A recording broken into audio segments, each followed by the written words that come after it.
and then probably we'll extend the discussion to the answers. Okay. So first question is, a term baby, a term female baby born with birth weight of 2.6 kg presented on day 2 of life with fever, a rash which was maculopapular, and seizures. Mother had a history of PROM more than 24 hours. Sepsis screen was positive. Mother had fever, body aches, and macular skin rash for a few days in the third trimester. Baby Sorry was. to interrupt, sir. The question is not visible. You cannot see? No, sir. The slides are not moving. No, I'm not moving the slide. I'm just Okay, reading the okay, first fine. question. Okay, fine, sir. Okay. So baby was started on IV, broad spectrum antibiotics. LP was suggestive of elevated protein, pleocytosis, and negative blood and CSF culture. was performed, which showed something like this. So can you take a guess? I'll proceed on to the question. What is the diagnosis? I think people can answer in the chat and then we can move ahead.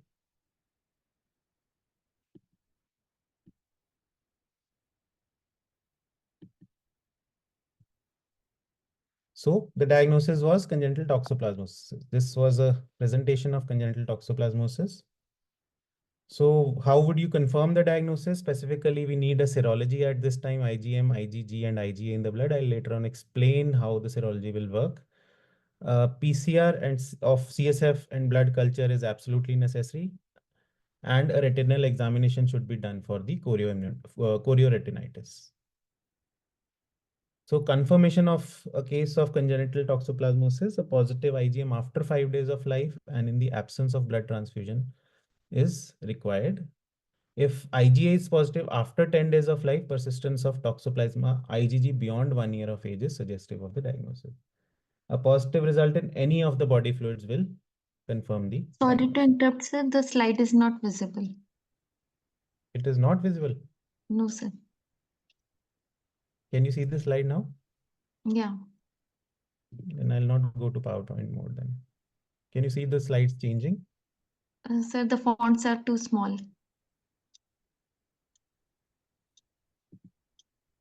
Can you see this now? Sir, can you make it full screen? I've already done full screen.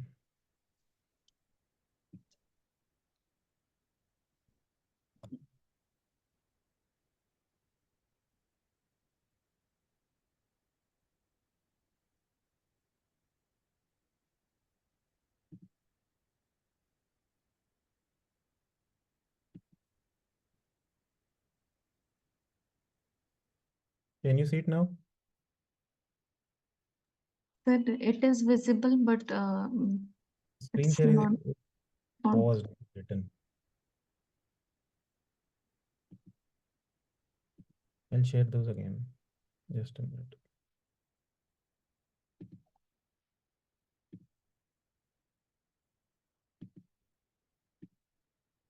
Can you see?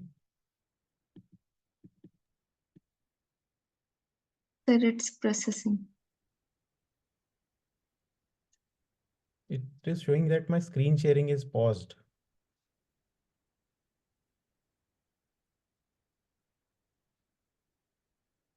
Sir, it is showing that you have started screen sharing, but the slides are not yet visible.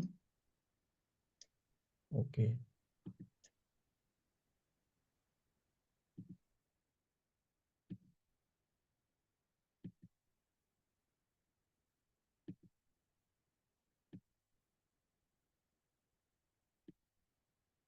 They're still not visible because it is sharing me, it is paused.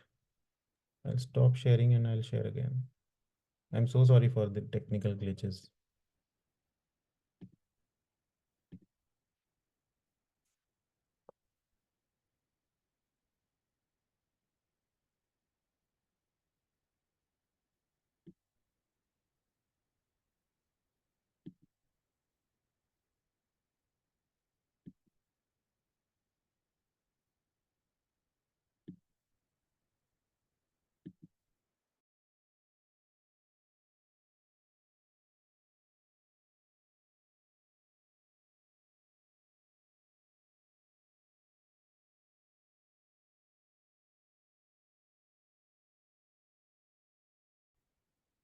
Can you see? Sir, it is visible, but the font is too small. Now it is good. Yes, sir. Okay. So when the maternal infection has been acquired during the pregnancy, the amniotic fluid and the amniotic fluid PCR is positive, we should always think of toxoplasmosis, which is congenital. Treatment includes firstly serological confirmation in order to further confirm the diagnosis of the toxoplasmosis and rule out possibility of false positive results. When maternal has been infection has been acquired during the pregnancy and amniotic fluid PCR is negative or amniocentesis was not performed, a testing of IgG, IgM, and IgA is required by Western blot or by conventional serologies at more than 10 days of life. Presence of any of the following criteria which forms the diagnosis confirms the diagnosis of congenital toxoplasmosis. And progressing on to treatment. I have changed the slides. Can you see the slides now? Yes, sir. Okay. So treatment includes pyrimethamine 2 milligram per kg once daily for 2 days, followed by 1 milligram per kg once daily for 6 months, and then 1 milligram per kg 3 times a week to complete first year of therapy. Along with that, sulfadiazine 50 milligram per kg every 12 hours is given for a year. Folinic acid 10 milligram 3 times a week until 1 week after completing pyrimethamine, and also start with prednisolone 0.5 milligram per kg every 12 hours initially. Moving on to next question. A full-term baby, full-term 2-day-old male child presented with skin lesions on the second day of life. Okay, so mother had prolonged labor with birth asphyxia in the baby, and she also gave a history of vaginal discharge since 7th month of pregnancy. On the examination, the child was lethargic with a feeble cry. Multiple tiny vesicles were seen with erythema all over the face, trunk, and extremities. The lesions became pustular with crusting on the day 4 of life and were associated with penile swelling and discharge from the eyes. These are the pictures. So, any guesses of the condition?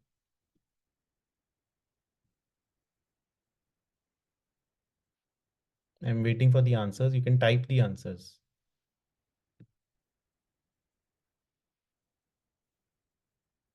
Somebody's saying chickenpox, gonorrhea, varicella.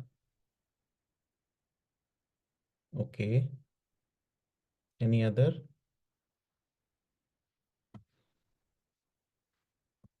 So you'll surprised to know the diagnosis. It is congenital cutaneous candidiasis. So presence of white micro abscesses on the surface of placenta and umbilical cord will confirm the diagnosis. And treatment would be again antifungal therapy for 21 to 28 days. A few things about candidiasis. It presents as a generalized eruption detected at or within 72 hours of life. It begins specifically as erythematous macules that may evolve through papular, vesicular, and pustular stages. Rash always involves palms and soles, and factors associated is foreign body in uterus, cervix, specifically a retained IUCD. Acquired cases, if they present, they usually present after first week of life and involve predominantly flexural areas and oral cavity. And there is a risk of dissemination. It is increased specifically in low birth weight babies with babies receiving broad spectrum antibiotics, extensive instrumentation during delivery, positive cultures, and other signs of sepsis. So another OSCE, can you answer? Identify the inheritance pattern. Name 4 conditions similar inheritance and what is the degree of inheritance.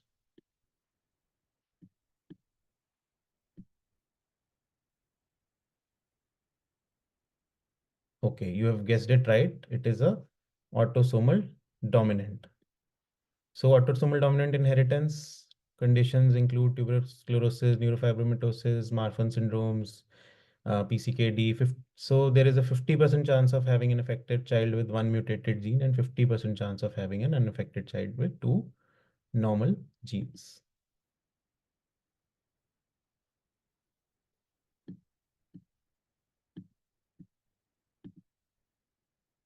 Okay.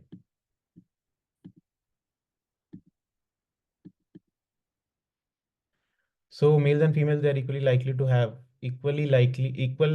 the trait, and there is male to male transmission. Traits, they usually do not skip the generations. If the trait is displayed in offspring, at least one parent must show the trait.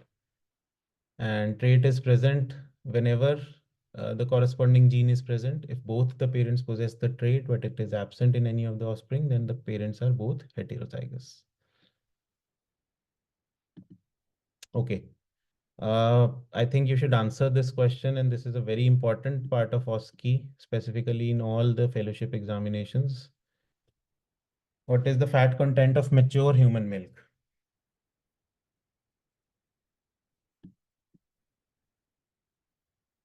I have displayed the answers.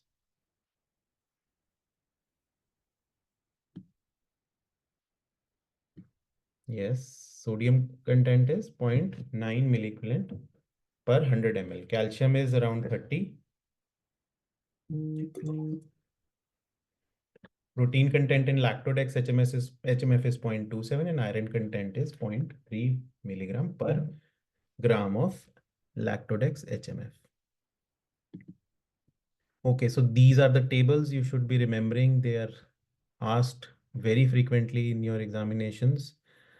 Specifically energy, which is required, protein intake, which is required, fat intake, calcium, vitamin D, and both for the fortified and unfortified milk, and a few more tables specifically describing the same thing. So these things you should be remembering by heart. Another thing which you should be remembering is the fluid, the body fluid and their composition, specifically electrolytes, because the replacement fluids will depend on the electrolyte composition of the body fluid. So gastric fluids usually have 20 to 80 milligrams sodium. Then potassium is around 5 to 20, and 100 to 150 is chloride content. For small intestine, the sodium content increases to 140. For bile, it is also the same 120 to 140. For ileostomy fluids, it is 45 to 135. So a hypotonic solution will be required, specifically half saline, half DNS, which can be used as a replacement fluid. For diarrhea, again, a lower osmolarity fluid will be needed for as the sodium content is 10 to 90 milligram. Okay. Another question. So this is a term baby. Ventilator settings I have given. pH is 7.2, CO2 is 55, O2 is 50, bicarb 14, base excess -8, sodium 136, potassium 4, and chloride 103. Interpret the ABG. What kind of uh, disorder is this? Want to see the answers?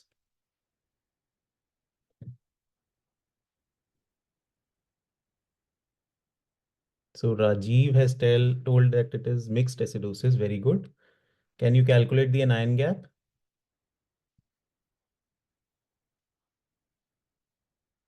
Any answers for anion gap?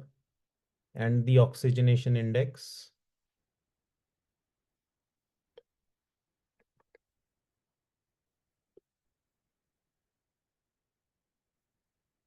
No answers? Okay. I'll go ahead with the answers first. Yes, somebody has answered 23. Very good. So this is mixed metabolic with respiratory acidosis with hypoxemia. Answer to the second question was 23. What is the formula for anion gap? We all know sodium plus potassium minus chloride and minus bicarbonate. And oxygen index is formula is FiO2, which is 0.9, multiply by MAP, which is 14, divided by the PaO2, which is 50.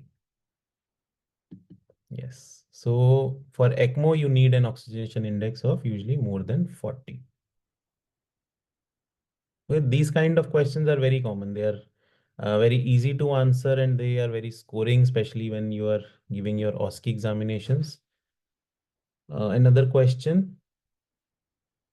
This is also a question which is commonly asked in many OSCE examinations.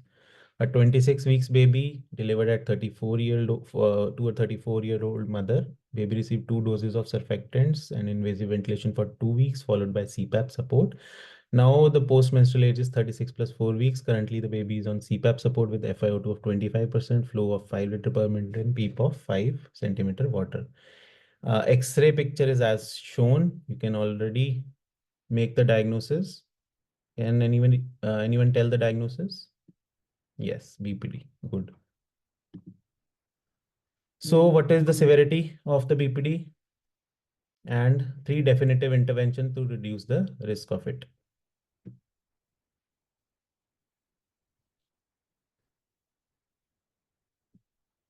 I'll progress with the discussion because this is a very big topic and you should always try to remember the updates related to bronchopulmonary dysplasia. So it is a chronic lung disease or bronchopulmonary dysplasia. It is a grade 2 kind of a disease. Surfactant therapy, volume targeted ventilation, steroids, intramuscular vitamin A, minimal invasive surfactant administration, and non-invasive administration.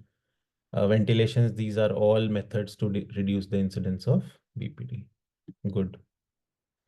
So we can also see here difference between the new BPD and the classic BPD.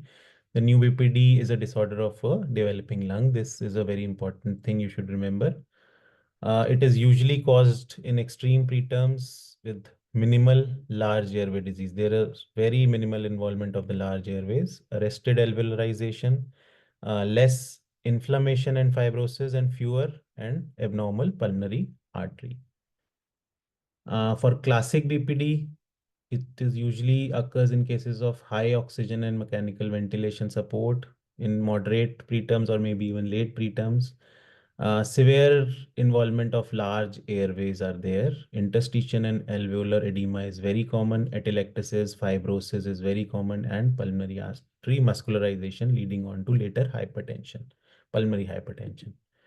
So pathophysiology, we are always aware. You should always be very careful in for answering this kind of a question.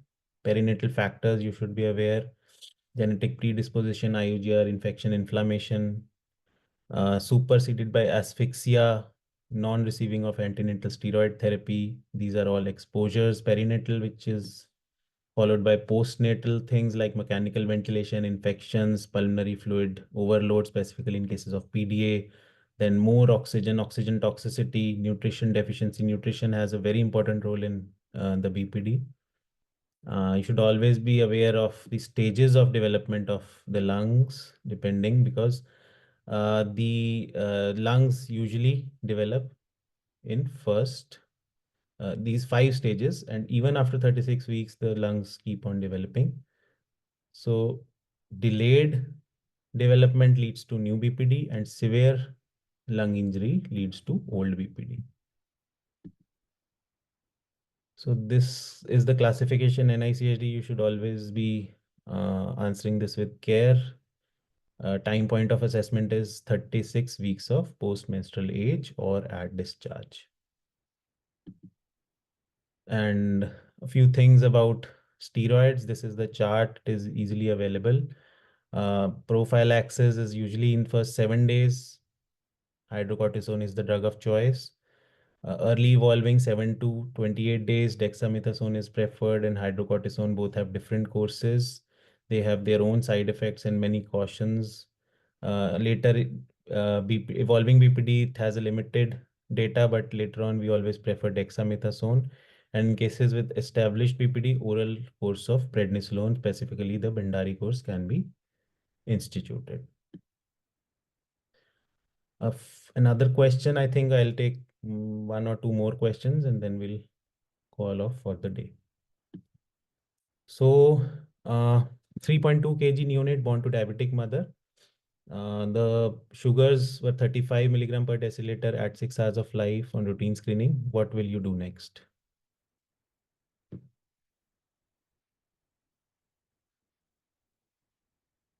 Okay, you'll feed the baby. And the baby still continues to be hypoglycemic. Fluids are, they are started at D10% at 100 ml per kg per day. Okay, so calculate the GIR of this fluid infusion. First, you'll feed, then if there is no improvement, you'll start the fluids. This is the fluid. What is the GIR of this fluid?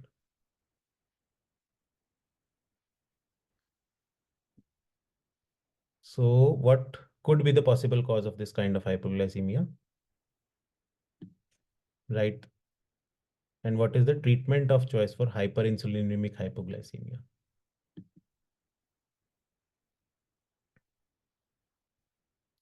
So you have calculated GR. Good, Ritika, 6.9. Yes, it is 7 milligram per kg per minute. And this kind of hypoglycemia is hyperinsulinemic hypoglycemia. Okay. There are several causes. It can be transient, specifically in cases of infants of diabetic mothers. Intrapartum dextrose infusion, sometimes it is given to the mother. We don't take this kind of a history, but it is very important. We have seen many cases these days. Then SGA babies, IUGR babies with asphyxia, hypothermia, sepsis, all those conditions might lead to transient hyperinsulinemic hypoglycemia. Others are permanent hyperinsulinemic, which involves many kind of mutations. Common ones include potassium ATP channel defects, GCK mutations, HF1A, HNF4A pathognomic variants. These are all common genetic mutations. A few others are normoinsulinemic and which are transient, and normoinsulinemic which are permanent. These permanent involves your IEMs, hypopituitary disorders, adrenal disorders, and other storage disorders. So this is the diagram you should always try to remember. This is given in Everys. This is the diagram of a pancreatic beta cell to understand the mechanism of action of various drugs. This is a very good diagram. So the glucose enters through GLUT2 and in the presence forms the glucokinase, which forms ATP. This ATP stimulates this potassium ATPase channel, which causes depolarization of the calcium channels. And there is calcium influx followed by insulin exocytosis. This is normal mechanism of a pancreatic beta cell. So drugs act on, specifically diazoxide, it will act on sulfonylurea subunit. It opens the potassium ATPase, the channel, and the opening of the channel causes the lesser of, yes, it will act here. So along with diazoxide, we need to give chlorothiazide. Chlorothiazide is an important adjunct with diazoxide therapy to decrease the fluid retention. Doses you should always be remembering: octreotide and another is glucagon. Octreotide acts by inhibition of insulin secretion by binding to somatostatin receptors, and glucagon will increase the gluconeogenesis and glycogenolysis. Okay.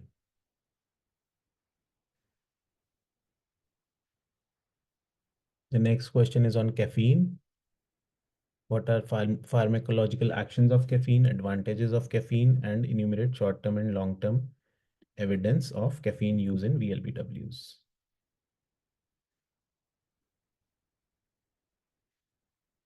Yes, adenosine antagonist. These are the mechanisms of action. It acts on brain, followed by enhanced CO2 responsiveness, increased respiratory neural output. It acts as a neuroprotective anti-inflammatory effect. It increases the myelination and promotion of oligodendroglial maturation. Sorry. In lungs, it causes improvement of diaphragmatic contractility, inhibition of pulmonary inflammation, induction of surfactant protein B, and a diuretic effects. On the heart, it causes increased left ventricular stroke volume. There are several actions you should be remembering for caffeine. So caffeine has many actions. Yes. So I'll take the last question for the day. Component of the SMOF lipid.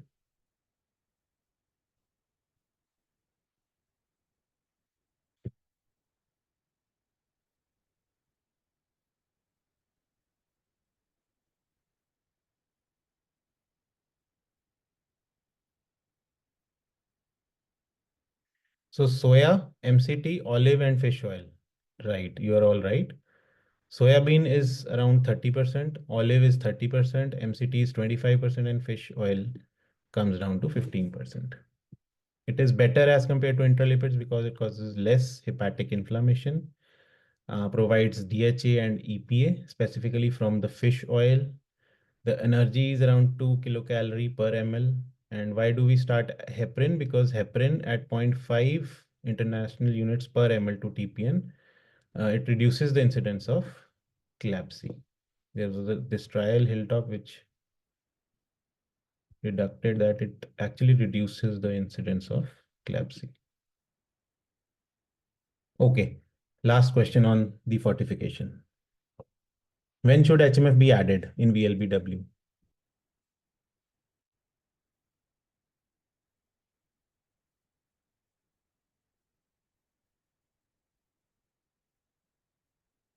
Enumerate the evidence-based benefits of HMF. Any short-term or long-term benefits you can tell, and what is adjusted fortification?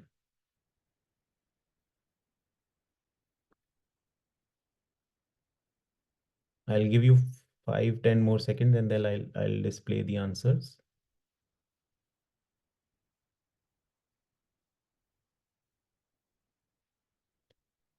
Okay, actually, Rajiv, you have answered growth and neurological outcomes. Will actually HMF benefit in long term? Let us see. So it is usually added at around 100 to 150, but yes, newer guidelines say even at around 40 to 60 ml per kg per day, you can start adding the HMF. Human milk fortification, it is initiated with multi-nutrient fortifier in a standard fashion. This is known as standard fortification. And as soon as the full strength fortification is tolerated, usually measure the blood urea nitrogen. If it is less than 10, extra protein is added. So this is adjusted fortification.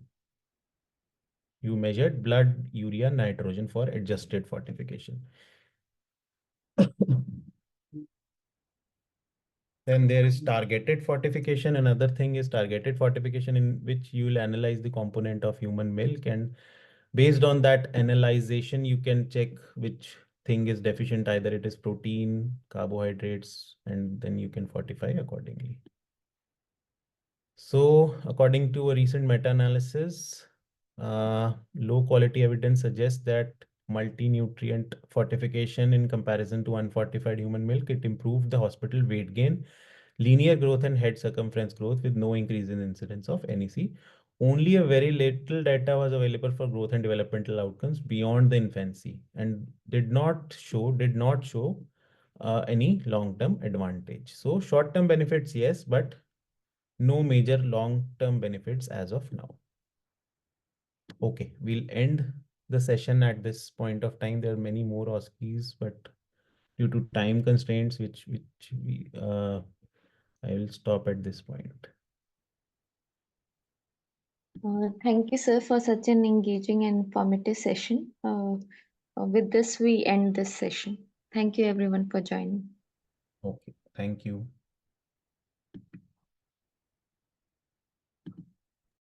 Thank you, sir. Thank you, ma'am.